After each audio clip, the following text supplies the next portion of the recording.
What's up, Hello. bitches? Hi. Hey, everybody. God. Welcome to the Roofie Podcast. Which podcast are we? The Roofie Podcast. That's it. Yep. That's terrible. Please explain, dude. That's terrible. Well, it's easy. There are people on my roof. Yes, That's right. It has nothing, no other connotations. Yep.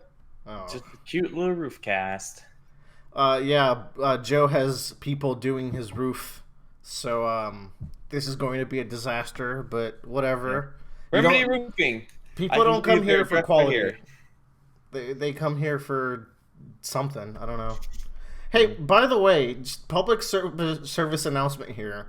So, like, we get views and stuff, and we get likes. How come none of you people email us? Like, you understand that we have so few emails that if you did, we would 100% answer your question, right? Like, you should get in on that. We have an empty Tyler's mailbag.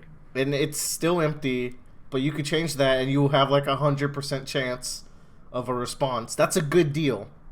That's for Also, free. none of you are even, like, writing our name on a sign and running through Times Square with it, yelling at the top of your lungs. Like, it's not that hard. It's really not that hard.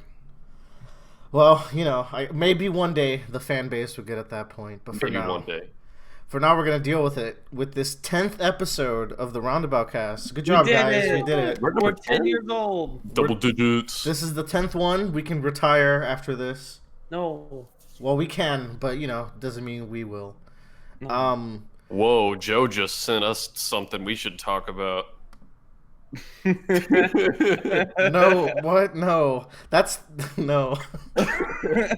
We don't have time for that because what we're gonna talk about is Joe. You watched Men in Black International. So Oh, fuck. tell I'm us. first? Yeah, you Okay. wake up, Joe. Joe almost up fell for that. asleep, and we're going to be late for a podcast because of Tell Joe. me about Alright. Mib International.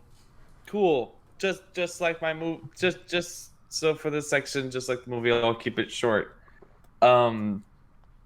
Short is a relative term, I guess. But yeah, I saw Men in Black International. The hottest thing that was coming out this weekend, right? There was nothing else coming out. Wait, Oh, was yeah, there nothing something? wrong. Yeah, Toy Story 4 came out. But I Oh, can't see it. dude, may I have need heard to of watch it. that. But tell Yeah. us about the better movie. Oh, of course. So I like the Men in Black franchise / world or whatever. I like the idea of Men in Black suits and the whole like comedy aspect. I think they've always had really cool alien designs, cool weapons and whatnot. This stars Tessa Thompson and Chris. Chris Hemsworth. Yes. Um, There's two Hemsworths. basically trying to recreate the magic that was Thor Ragnarok, I think. Yeah, I was gonna ask how much of this movie feels like Thor Ragnarok. Not very, which is really sad. I feel like they were trying to go for that, but they just didn't know. I feel like there were two major things that I thought about when I was watching this movie. Number one is that there's a story here that's actually kind of like, oh, that'd be actually an interesting story, but it was cut down to like an hour and a half. And it's really sad. Like it feels very quick and kind of Rushed. yeah, and things don't last as long as they should. That's what she said.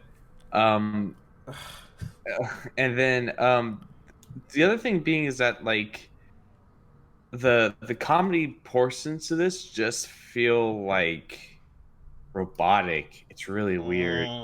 Like Ugh. it's just like we made a joke. Let's then put this joke in some place, but the joke really doesn't have any kind of context to what's going on. Almost, it's so strange because like the jokes are just like there. They don't feel like they're part of the characters making the joke. That, Do you that- know? that's kind of one of the most damning things you could say about this movie. I feel like Yeah. it had to land the jokes. Oof, that's Yeah. not good. Yeah, no, that definitely not. In addition, I think I saw one of the most flashy and boring fight sequences I've ever seen. Ooh. Like, yeah, so I don't know but have you seen the trailers where like there's the scene where they're taking like the car apart and it's like guns and more guns I think kind so. of deal? Yeah. Yeah, there's like, which is a really cool idea that the car has like the alien tech in it, and so they can take it apart and shoot it, and it's still part of the car and everything. Like they push open the rear view mirror, and it's like a little like gun dispenser. But the thing is, during that whole sequence, Tessa Thompson and Chris Hemsworth and the two bad guys that they're shooting at stand in the same exact spot the entire time and just like are just shooting wildly, essentially. Um, and I was like, wow, that's really cool. And then I realized what was happening. I was like, what the fuck? um, so that being said, yeah, it was an all right movie. It could have been better. Tessa Thompson's character, I actually really enjoyed, and I thought I was going to hate it when I came into this movie. Because they do one really good thing about Tessa Thompson's like the girl that's like looking for the Men in Black, like she knows it exists, and basically they forgot to memory wipe her when they came to her house to look for an alien. But they have this, and so usually that would usually come up to like she's almost like this crazy like obsessed girl, and she just like lives alone in her apartment and everything, and she really is like that. But they've thrown like one additional scene that really makes her feel more human, which is like she actually interviews for like the CIA, the FBI, and everything, and they're like, "Yeah, man, you're great. You got high marks on your physical skills. You got perfect scores on your mental tests. Like you can do everything. We want to hire you, and like you're more than capable." And she's like, "Yeah, but I want aliens." Are like, "We don't know what you're talking about." And it just kind of was like a small thing that really showed that she's not that crazy. It's just sitting in her basement, that she's actually trying to find what these people are in a normal fashion, not just like sneaking down roofs and alleyways and like following people like with a camcorder or something. It's kind of dangerous though, because she could be put on lists. I just find it funny that you're like, your logic is because she was not memory wiped, she lives alone. It's like, wait, what, Joe? Oh, that doesn't make sense. I mean, well, that's what the movie said, basically. Okay. Well, like, she also befriends the alien that they're trying to capture, too. So it sticks in her brain. Does that make sense? Sure. Yeah. Well, there's a very obvious plot twist in this movie. This movie's start is also very jarring. The movie starts in 2016, flashes back 20 years, and then jumps forward to now. Okay. And this all happens in the space of 5 minutes. Oh, that doesn't sound very good. Yeah, it's kind of absurd. And I feel like this movie was very much made for foreign and Chinese audiences, because there's a lot of the stuff that's like explained over and over again, and the dialogue is super simple.